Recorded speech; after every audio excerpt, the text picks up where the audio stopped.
Opa. Bom, primeiro eu queria dizer que as intervenções, eu acho que elas foram superiores, inclusive, eu acho que o debate que a gente fez aqui, pelo menos eu. Então, acho que tinha que chamar o Clóvis Moura para responder, porque eu particularmente não consigo. Em segundo lugar, eu queria dizer o seguinte, eu acho que o Brasil foi um dos países em que os negros mais lutaram, entendeu? Assim, o que o Clóvis Moura descreve sobre o período da escravidão, inclusive pós-abolição lá, com Contestado, com o livro que o camarada citou ali, com Contestado, com Canudos, etc. E não acho que a luta do povo negro parou depois da abolição da escravidão. Inclusive, tem muitos fatos recentes. E existe um apagamento do que, sobretudo, a juventude da periferia fez nos últimos anos, que, inclusive, foram taxados por muitos setores da esquerda e do movimento negro de pobre de direita. Como é que essas ideologias que a gente está discutindo aqui chegaram na universidade, chegaram na comunidade negra?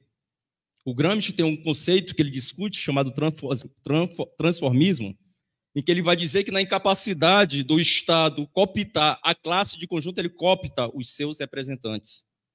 Isso aconteceu no Brasil no último período. Isso não sou eu que estou falando, é a realidade que apresenta dessa forma. Esvaziaram diversos conceitos.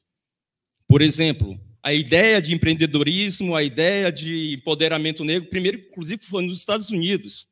Pós a destruição dos movimentos mais radicalizados, incorporação de uma parte da classe média negra ao Estado e uma burguesia negra, viraram as costas para os negros. Não é à toa que o rap surge como música das prisões e dos guetos, porque a própria classe média negra, branca, viraram as costas para o negro dos guetos.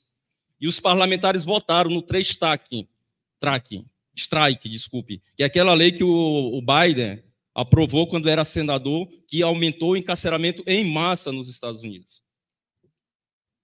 Era o empoderamento, o empreendedorismo, o Black Money, a Street negra, etc., e que foi questionado após o assassinato do George Floyd. Porque era isso que estava em evidência. O George Floyd aparece, é um preto favelado, ex-presidiário, desempregado, que representava a maioria dos negros que estavam nos guetos, inclusive invisibilizado não só pela grande mídia, mas pela parte do movimento negro que incorporou essas teorias, que chegaram, inclusive, no Brasil também. E chegaram no Brasil porque, atenção, se nós falamos que é impossível lutar de forma consequente contra o racismo sem lutar contra o capitalismo, é impossível, na minha opinião, com toda a debilidade que eu tenho, combater o racismo de maneira consequente no Brasil contemporâneo, sem combater a recolonização desse país. Se possível, eu volto a esse tema. Mas aqui, não sei se vocês lembram, enquanto estava em profundo andamento o processo de genocídio negro, que só foi percebido, evidentemente o movimento negro já denunciava há muito tempo, quando os dados do Atlas da violência fez um recorte racial, porque o que se falava é que havia uma estagnação da violência. E quando fizeram um recorte, perceberam que a violência diminuía entre os brancos e crescia de maneira significativa entre os negros. O encarceramento em massa cresceu depois que o Lula aprovou a lei antidroga, em 2006. Mas qual era o principal discurso que se tinha? Que no Brasil estava surgindo uma nova classe média negra. Era esse discurso que encobria o que estava na favela, que felizmente o hip-hop denunciava, não só o hip-hop. Mas não era fácil não, camaradas. Falar de genocídio no contexto desse, classe média negra, tá? Que inclusive com R$ 192 você poderia fazer parte da nova classe média negra. Esse discurso não vinha à toa não, camarada. A ultradireita, inclusive, é um produto da crise do capitalismo, mas ela tem especificidade em relação ao Brasil. Tem as suas especificidades, sim. Porque a gente não tem que analisar as ideologias pelas ideologias. O Marx tem muito orgulho de me chamar marxista, muito mesmo. E Marx não era eurocêntrico. Na verdade, a maior parte dos estudos de Marx foi estudando regiões fora do próprio continente europeu. Mas era isso que estava colocado naquele momento. Encarceramento em massa. Inclusive, a militarização dos bairros. Eu estou falando isso porque eu fui produto disso. Eu residia no Quilombo Liberdade, que é considerado o maior quilombo da América Latina, o maior quilombo urbano da América Latina. E teve o processo de ocupação dos morros, as UPPs, tudo isso, muitas organizações silenciaram. Eu estava, negão, carro seminovo, era esqueço agora o carro, mas um carro popular, seminovo, com outros 3 pretos, 11 horas da noite, a polícia enquadra, vamos saber que vocês são na delegacia. Fui preso, os caras jogaram na mala da viatura, ainda bem que ele tinha trabalho no bairro, chapou de gente, por pouco lá não rolava uma guerra. Eu falei que era professor, né, aquela coisa, posso professor, os caras, não, vamos saber que você é lá na cadeia. Só teve repercussão porque descobriram que entre os negros, entre os 3 pretos, havia um que era professor, que era eu. Aí teve repercussão, secretário de segurança pedindo desculpa, o cara é do PSTU, etc. e tal. Mas isso foi um processo de militarização. Por que eu estou falando isso? Porque as opressões ela tem 2 dimensões. Por isso que o Clóvis Moura é muito acertado quando ela divide a comunidade negra. Ela tem uma dimensão jurídico-política e ela tem uma dimensão estrutural. O movimento negro e as esquerdas se pautaram na dimensão jurídico-político, que é correto. A Conferência de Durban elegeu a educação como principal elemento para resolver o problema dos negros. A principal reivindicação dos países africanos na Conferência de Durban era: vocês reconhecem que praticaram o maior genocídio da história da humanidade, que foi a escravidão, beleza, suspensão do pagamento da dívida externa daqueles países. Não passou. Não só não passou, como inclusive tentaram fazer com que raça não fosse aprovado nas resoluções.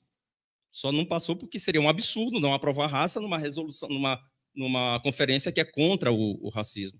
O sionismo não passou como racismo, porque foi a ONU que avalizou o projeto de construção do Estado de Israel. E isso teve impacto muito forte no Brasil, os companheiros devem saber. Com a aprovação do Estatuto da Igualdade Racial, foi esvaziado de materialidade. Tiraram o Fundo de Promoção da Igualdade Racial, tiraram o termo raça e colocaram etnia, porque a etnia se discute mais cultura. Tiraram a titulação das terras de remanescentes de quilombo, esvaziaram. O próprio Paulo Paim escreveu um artigo que ele diz: é ruim, não vou votar. E só votou, segundo ele, discurso dele, porque 20 organizações do movimento negro convenceram ele a votar no Estatuto da Igualdade Racial completamente desfigurado. Completamente desfigurado. O MNU não votou. Ele cita o MNU, inclusive. Exceção o MNU. Eu estou falando do Paulo Paim. Do Paulo Paim. Sabe o que aconteceu no Maranhão, camaradas? No Maranhão, os quilombolas eram organizados a partir de um movimento que era ligado ao governo do Estado e ao governo federal. Assassinaram um camarada chamado Flaviano no mesmo ano da aprovação do Estatuto da Igualdade Racial. Eu falo porque eu fui com o Magno Cruz, que vocês devem conhecer. Eu fui com o Magno Cruz na comunidade do camarada que foi assassinado. Os quilombolas passaram 2 dias vigiando o corpo de Flaviano, para que os latifundiários não tirassem ele do local. A partir dali, os quilombolas chegaram a uma conclusão: não vamos resolver o nosso problema por dentro da estrutura, ainda mais depois que o Estatuto da Igualdade Racial haviam retirado eles. Sabe o que surgiu naquele ano, camarada? Um movimento chamado Moquibon, o maior movimento quilombola do Brasil e que pegou como principal instrumento de luta não a institucionalidade, não é que eles negam a institucionalidade, mas a retomada de territórios. Assim como fizeram os indígenas no último período também, retomada de territórios.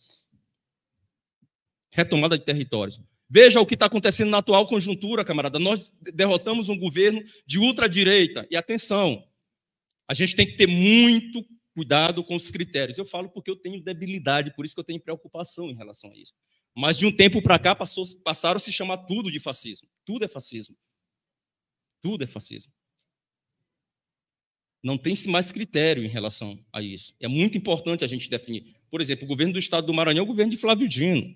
O Maranhão era o estado mais perigoso para os pretos e as pretas. De acordo com o IBGE de 2019, de cada 100 mortos no Maranhão, 100 mortos, 91 eram pretos e pretas. 91. Agora, no último dado que saiu, que foi alarmante no Brasil todo, o Maranhão não divulga os dados por raça, assim como não divulgava também no período da Covid-19, no auge da Covid-19. Eu vou dizer que o governo de Flávio Dino era fascista? Eu acho que não era. Agora, um governo racista? É. E é genocida? Era. Era genocida. Qual é a situação que a gente está vivendo agora, camaradas? Aprovação da privatização dos presídios. E veja, uma das qualidades do Clóvis Moura foi pegar os intelectuais e colocar eles nos seus lugares. Porque não adianta só nós sermos intelectuais, militantes, e achar que nós estamos em cima da luta de classe e da luta de raça. O Marx fez isso, o Clóvis Moura fez isso, no livro dele chamado As Injustiças de Clio. Ele fez isso. Porque surgiu uma camada de intelectuais na esquerda, inclusive no movimento negro, que acha que está acima das classes sociais, que pode analisar tudo e na hora de tomar posição política não toma. O Silvio de Almeida ainda não se manifestou contra o genocídio que Israel está praticando contra o povo palestino. A Aniele Franco também não. Na privatização dos presídios, só depois de muita batalha que ele se manifestou contra as privatizações dos presídios. O arcabouço fiscal ataca ou não ataca a população negra? O marco temporal ataca ou não ataca a população negra? A principal expressão da recolonização desse país chama-se Matopiba. Talvez vocês não sintam isso porque vocês não estão na região do Matopiba. Eu estou.